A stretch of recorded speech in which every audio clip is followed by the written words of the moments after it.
semakin kuat keyakinan kita, jaminan Allah Ta'ala semakin kuat. Sebab apa? Kedekatan kita manusia dengan Allah Ta'ala itu tergantung dengan seberapa kuatnya keyakinan kepada Allah Ta'ala. Kalau orang hakul yakin, dia merasa ditimang-timang oleh tangan belas kasih Allah Ta'ala.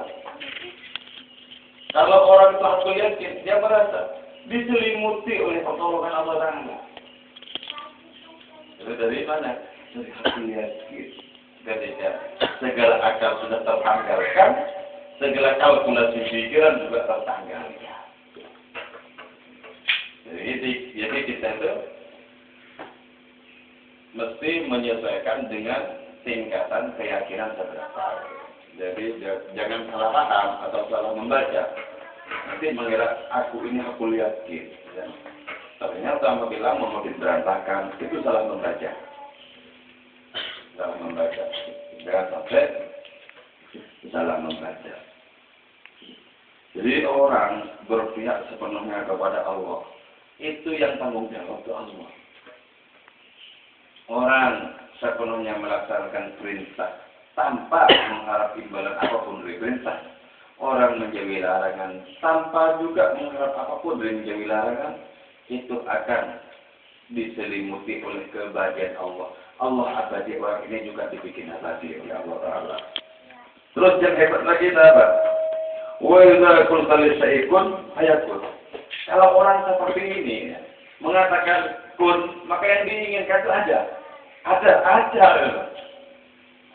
Jadi kun fayakun itu milik Allah yang juga diberikan kepada siapapun mengikuti perintah Allah Ta'ala tanpa melirik imbalan dan menjauhi larangan Allah tanpa melirik imbalan. Dibikin bisa oleh Allah Ta'ala kun fayakun juga.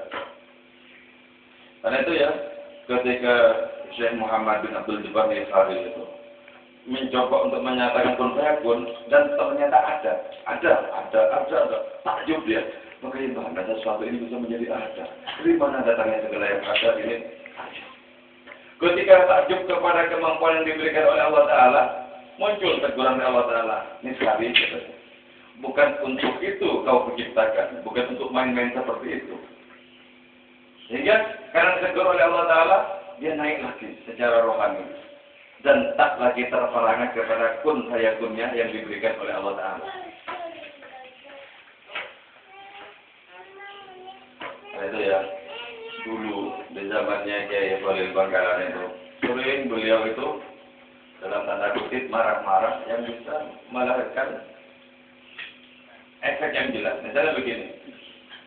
Pohon pisang yang lama tumbuh, gak beres, gak buah-buah, itu kita langsung berbuah seketika. Gak matang itu. Ayam misalnya, ini juga gak lulur-lulur sudah berapa lama ya? Langsung berkilo. Kenapa seperti itu? Karena berpihaknya kepada Allah Ta'ala sudah tahu. Gak pernah melirik, aku ini dapat apa? Sudah gak pernah melirik, sepenuh-penuhnya percaya, aku yakin kepada Allah Ta'ala. Sementara kita dikasih akal untuk menciptakan perhitungan ya. Ini oleh kita atur semacamnya. Ini bisa dua fungsi akal ini. Pertama untuk kesejahteraan, yang kedua justru bisa menghambat adanya yakin. Yang pertama itu bisa membuat kita menjadi tentram karena teratur kehidupan kita kan gitu. Lama-lama ternyata ketika dipakai terus, saat aku yakin mau muncul, ternyata menjadi penghalang. Maka tak selamanya akal ini diperlukan. Tak selamanya diperlukan. Ketika berhadapan dengan rasa keilahian, akal itu ditinggalkan. Sebab itu ya, malaikat Jibril yang merupakan simbol al-aqlul uli. Malaikat Jibril itu simbol akal universal. Akal universal itu sebuah kecerdasan yang melampaui alam semesta. Akal seluruh nabi itu akal uli, melampaui seluruh alam raya. Ketika malaikat Jibril menjadi pemandu nabi dari Masjidil Aqsa ke Sidratil Muntaha, sampai di situ, yang semula jadi pemandu ini sampai di situ posisinya berbalik. Ketika mau berangkat dari Sidratil Muntaha ke Mustawan, itu tidak bisa lagi menjadi pembantu. Bilang kemudian malaikat Jibril, Rasulullah, sekarang engkaulah pembantu dan aku mohon maaf tidak bisa melangsungkan perjalanan suci ini. Nabi menyatakan, ayo kita menghadap kepada Allah Ta'ala di Mustawa. Malaikat Jibril menjawab, lau taqaddamtu shibran lah taraktu. Kalau aku maju, naik satu jengkal saja aku terbakar. Tidak bisa. Disinilah batasku. Berarti batas akal universal. Akal yang paling hebat sekalipun, itu di Sidratul Muntaha. Selebihnya, gak punya kesanggupan apa-apa. Kenapa? Karena orang yang melanjutkan perjalanan rohani dari Sidratul Muntaha itu hanyalah orang yang memiliki rasa cinta, keberpihakan habis-habisan kepada Allah Ta'ala. Sementara aku tak memiliki cinta kepada Allah.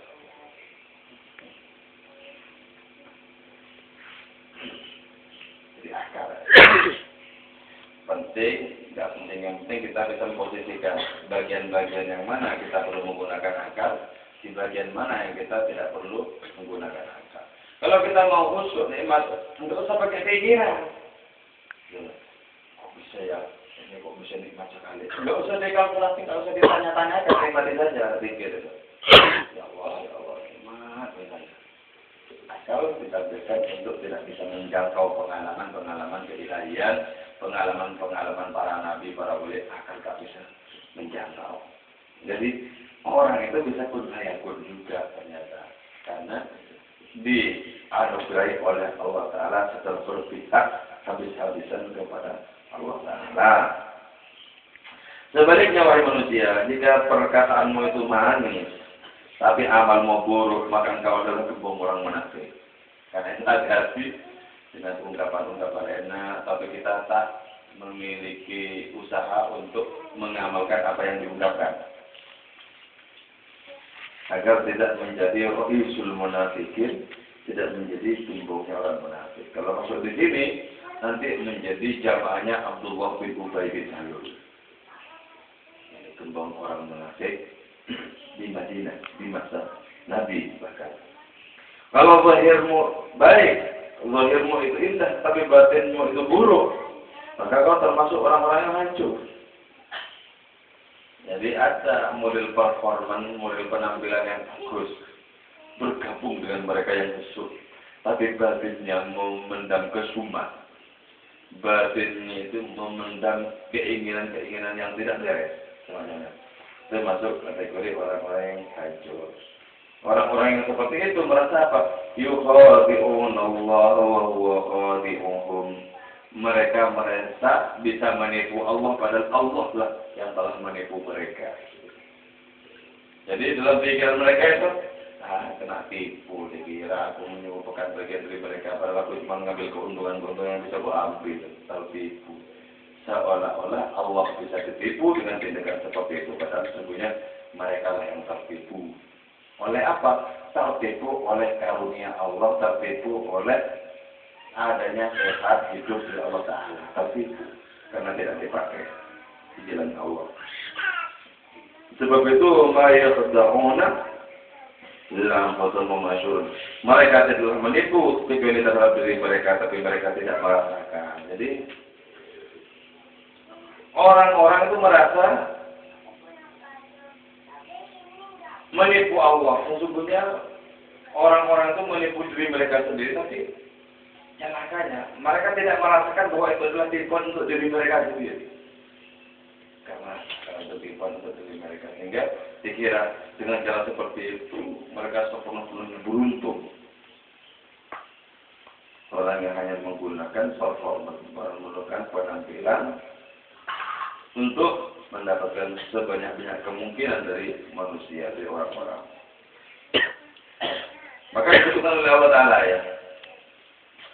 Ya benar Adam, wahai manusia, tidaklah masuk ke surga, tidaklah masuk dalam ketentraman, tidaklah masuk dalam ketenangan, tidaklah masuk dalam kebahagiaan hakiki, kecuali orang yang tawadhu terhadap keagunganku. Jadi kalau kita mulai merasakan bahwa kita mesti berpasrah diri, berendah hati untuk kemahagungan Allah Ta'ala, maka Ada jaminan ketentraman untuk diri kita, jaminan surga untuk diri kita. Apa itu surga?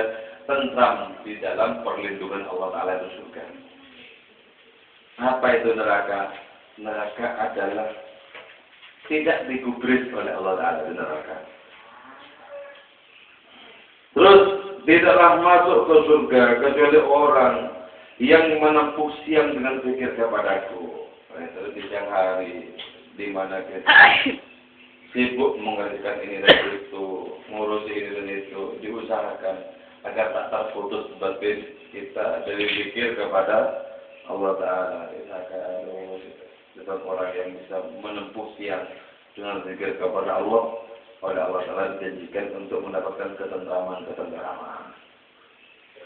Juga orang akan masuk dalam ketentraman, kedamaian, kebahagiaan surga Allah Ta'ala di dunia dan akhirat kalau orang itu bisa mencegah nafsunya dari segala keinginan yang ada pada nafsu itu. Jadi, ingin ini, ingin itu, cegah. Min ajli, semata-mata mengagungkan Allah Ta'ala, kan Allah Ta'ala tidak memperbolehkan. Jangan cegah. Terus, ini akhlaknya Allah Ta'ala.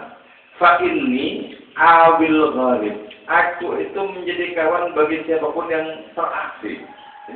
Kalau di dunia ini, karena kita berpihak kepada Allah Ta'ala, kemudian kita merasa terasing, enggak usah khawatir, Allah yang akan menjadi kawan. Jadi misalnya, karena mencoba untuk total menyembah Allah Ta'ala, kok jarang orang yang mau berdekatan menjadi kawan. Enggak usah sedih, enggak usah susah. Sebab Allah yang akan menjadi kawan.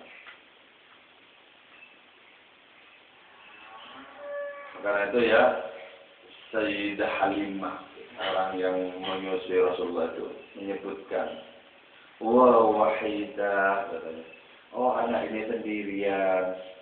Ternyata kemudian Malaikat Jibril menyatakan bahwa engkau tidaklah sendiri, kanjeng Nabi, engkau murni bersama dengan Allah Ta'ala. Terus ketika Halim menyatakan wa yatima, oh betapa yatimnya anak ini, katanya.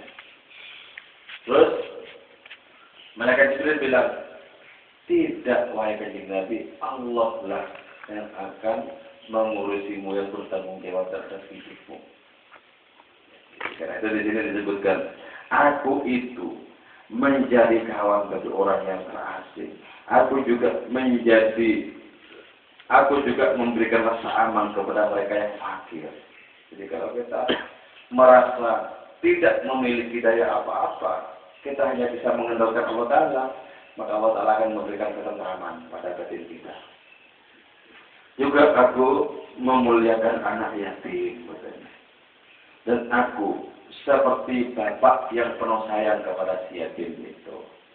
Jadi karena itu ya, skenario Allah Ta'ala, kenapa nabinya ini dilahirkan dalam keadaan yatim, untuk kemudian disempurnakan menjadi yatim piatu. Kenapa?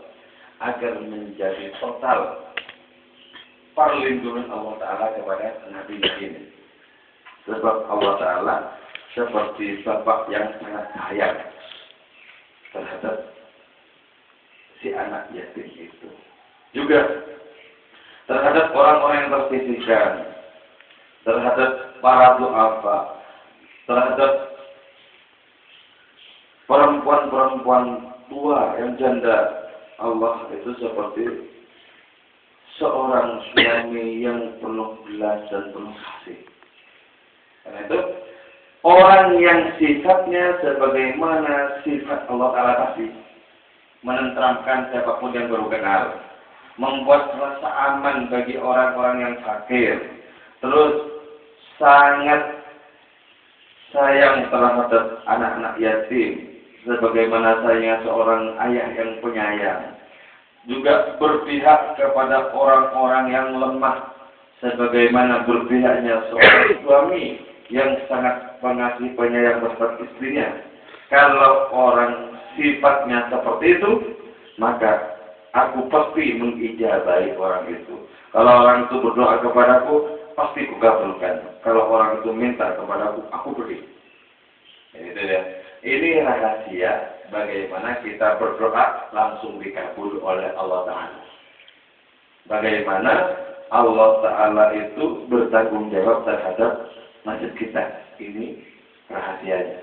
Jadi kalau akhlaknya Allah Ta'ala ini kita pakai, akhlaknya Allah Ta'ala yang penuh belas kasih, akhlaknya Allah Ta'ala yang penuh santun, akhlaknya Allah Ta'ala yang sangat melindungi, akhlaknya Allah Ta'ala yang sangat berpihak, sebagaimana berpihaknya seorang suami yang penuh belas, penuh sayang kepada istrinya. Nah, kalau seperti itu, maka kita menjadi bagian dari af'alnya Allah, dari sifatnya Allah Ta'ala, bahkan dari wajah Allah Ta'ala itu sendiri. Kalau begitu, ketika kita berdoa, itu laksana Allah berdoa untuk dirinya sendiri. Dan kalau Allah Ta'ala berdoa untuk dirinya sendiri, nggak mungkin untuk tidak diijabahi.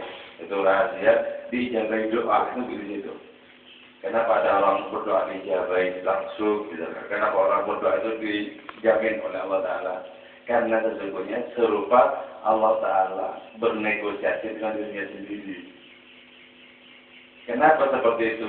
Karena jelas si pendoa ini tadi murni berpihak kepada Allah Ta'ala, bahkan menghilangkan segala impian untuk dirinya sendiri, keinginan untuk dirinya sendiri, dosa-dosanya sendiri dihilangkan. Jadi keberpihakannya kepada Allah Ta'ala menjadi total. Karena itu ketika Allah Ta'ala menyebutkan kullu syai'in halikun illa wajhah, segala sesuatu hancur tidak di wajah Allah, nah orang ini bagian dari wajah Allah.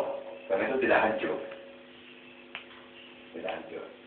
Makanya orang yang syahid itu dijamin tidak hancur. Itu berarti bahwa syahid di bidang pedang saja, di peperangan fisik saja dijamin tidak hancur kalau dijaga Allah Ta'ala. Apalagi murni syahid di dalam keseluruhan hidupnya. Jadi keseluruhan hidup orang itu bersaksi tentang keamanan Allah Ta'ala, itu syahid. Itu juga sama, tidak hancur. Sebab itu hadis menyatakan tidak ada satupun dari jasad para nabi itu hancur. Tidak ada seluruh jasad para nabi itu tidak hancur. Demikian pula orang-orang yang memiliki stempel kenabian pada dirinya, karena murni menjadi makmum dari para nabi itu, sama tidak hancur juga. Oleh Allah Ta'ala dijadikan bagian dari wajahnya. Itu kita ngaji begini-begini, kita nyatin sebagai upaya untuk mengungkapkan harapan dan doa kepada Allah Ta'ala agar keterangan-keterangan diskusi, keterangan memboleh dan semacamnya menjadi kenyataan rohani kita. Amin ya rabbal alamin. Al-Fatihah. Alhamdulillahirabbil alamin. Arrahmanir rahim. Maliki yaumiddin. صراط الذين أنعمت عليهم غير المغضوب عليهم